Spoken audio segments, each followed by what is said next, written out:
दोस्तों स्वागत है आप सभी का अपने इस प्यारे से यूट्यूब चैनल पे। आज हम हल करेंगे कक्षा 10 गणित प्रश्नावली 4.3 और हमारे पास प्रश्न संख्या है 5। हमारे पास प्रश्न है, क्या परिमाप 80 मीटर तथा क्षेत्रफल 400 मीटर वर्ग के एक पार्क को बनाना संभव है? यदि है तो उसकी लंबाई और चौड़ाई ज्ञात कीजिए। यानी कि हमें एक पार्क दे रखा है, ठीक है, उसका परिमाप है। तो पार्क का परिमाप, लंबाई और चौड़ाई दे रखा है, ठीक है, लंबाई और चौड़ाई दे रखा है, तो इसका मतलब पार्क क्या होगा? आयताकार होगा, ठीक है। उसका परिमाप दे रखा है हमें 80 मीटर और क्षेत्रफल दे रखा है 400 वर्ग मीटर। तो हमें क्या करना है, अगर ये संभव है, ठीक है, ये संभव है के लिए क्या करेंगे, हम वियुक्त कर निकालेंगे। तो उस कंडीशन में हमें क्या निकालनी है, लंबाई और चौड़ाई निकालनी है। तो ठीक है, क्योंकि परिमाप दे रखा है तो हम लिख सकते हैं माना पार्क की लंबाई, ठीक है, माना पार्क की लंबाई जो है वो x मीटर है, ठीक है।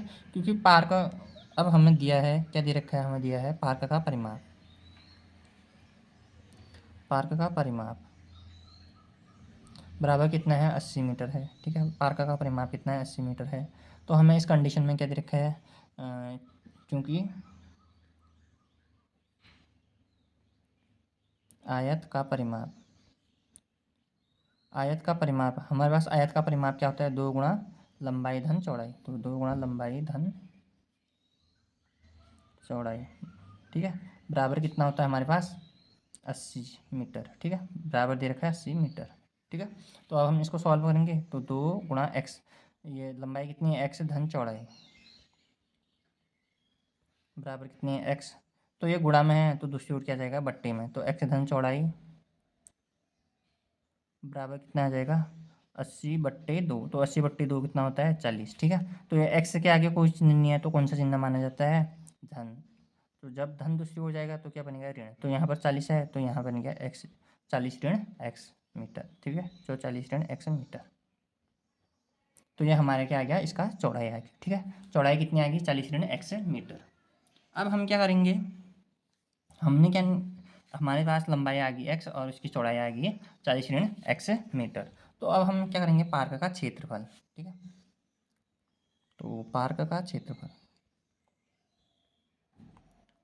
क्षेत्रफल हमारे पास कितना होता है, या आयत का क्षेत्रफल हमारे पास कितना होता है, लंबाई गुणा चौड़ाई। तो लंबाई गुणा चौड़ाई, लंबाई कितनी है हमारे पास, एक्स है, चौड़ाई कितनी आ गई हमारे पास, 40 ऋण एक्स। तो जब भी गुणा करेंगे तो एक्स को पहले 40 से गुणा करेंगे तो आ जाएगा 40x, एक्स को एक्स से गुणा करेंगे तो आ जाएगा ऋण एक्स स्क्वायर, ठीक है। या हम इसका चिन्ह बदल देते हैं, तो ये ऋण है तो ये आ जाएगा धन, और यहाँ पर धन था तो यहाँ पर आएगा ऋण एक्स। तो इस रूप में भी हम इसको लिख सकते हैं, ठीक है।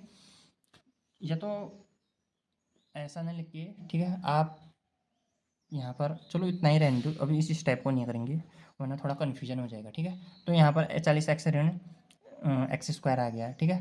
तो अब हम देखते हैं कि प्रश्नानुसार हमारे पास क्या था, प्रश्नानुसार जो हमारे पास क्या था, क्षेत्रफल, ठीक है। यहाँ पर देख सकते हैं आप, क्षेत्रफल बराबर 400 है, ठीक है। प्रश्नानुसार क्षेत्रफल जो है वह कितना था हमारे पास, 400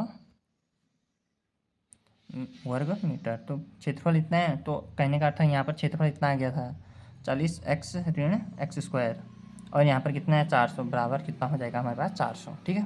अब हम इसको सॉल्व करेंगे तो यह आ जाएगा 40x ऋण एक्स स्क्वायर, ये बराबर की दूसरी ओर है, ठीक है। और यहाँ पर इसके आगे कोई चिन्ह नहीं है तो कौन सा चिन्ह माना जाता है, धन। जब धन दूसरी ओर जाता है तो क्या बनता है, ऋण। तो ऋण 400 बराबर 0।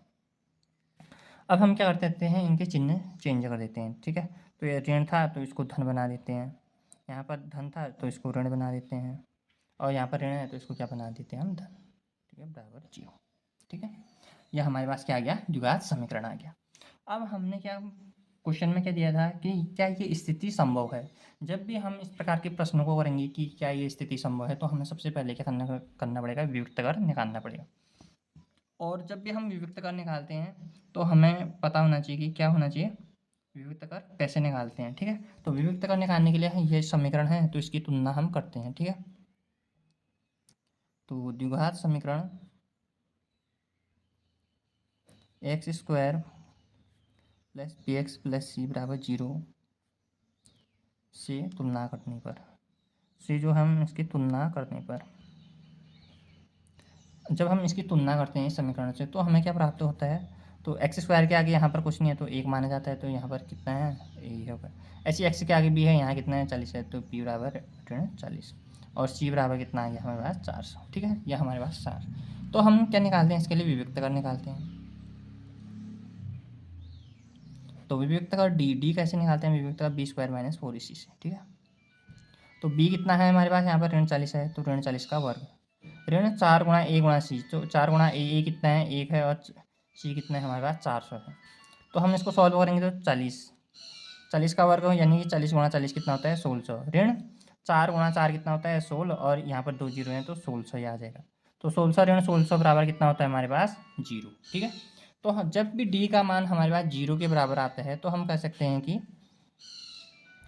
जो मूल हैं, ठीक है, यानी कि कह सकते हैं कि दो बराबर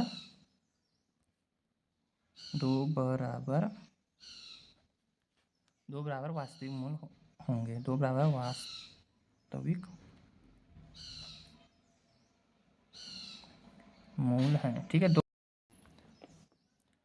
तो अब हम क्या करेंगे, यहाँ पर हमारे पास डी बराबर 0 आ गया, तो हम इसका मूल निकालेंगे। तो हम इसका मूल किससे निकालेंगे, द्विघातीय सूत्र से।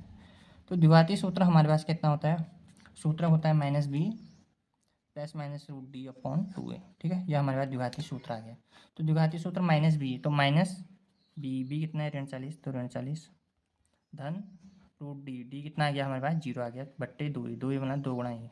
ठीक है, इसको आगे को सॉल्व करेंगे, ऋण ऋण कितना होता है धन, तो 40 धन ये 0 हो जाएगा बट्टे 2, तो 40 धन ऋण 0 करेंगे तो वैसे भी उतना ही आएगा, तो 40 बट्टे 2 कितना आ गया 20। ठीक है, क्योंकि मूल जो है बराबर होंगे यानी कि इसका x का मान 20 आएगा। ठीक है, तो x का मान 20, 20 आ जाएगा, तो x का मान 20, 20 आएगा। इसका मतलब क्या होंगे, यहाँ पर ले सकते हैं प्रत्येक मूल 20 है।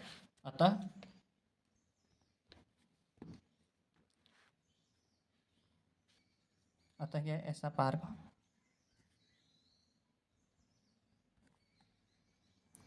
बनाना जो है संभव है। तो हमने से ऐसा पार्क बनाना संभव है।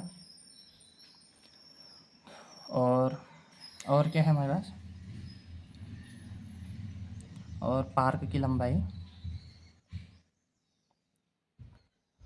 लंबाई जो होगी वो 20 सेंटीमीटर, वो चौड़ाई जो होगी वो 20 सेंटीमीटर होगी, 20 सेंटीमीटर होगी। ठीक है, चौड़ाई भी इसकी क्या होगी 20 सेंटीमीटर होगी। ठीक है, तो ऐसा पार्क बनाना संभव है, तो इसकी चौड़ाई और ये हमारे पास आ गया। ठीक है, तो आशा करता हूँ कि आपको इस प्रश्न का हल समझ में आ गया होगा। तो तब तक के लिए धन्यवाद।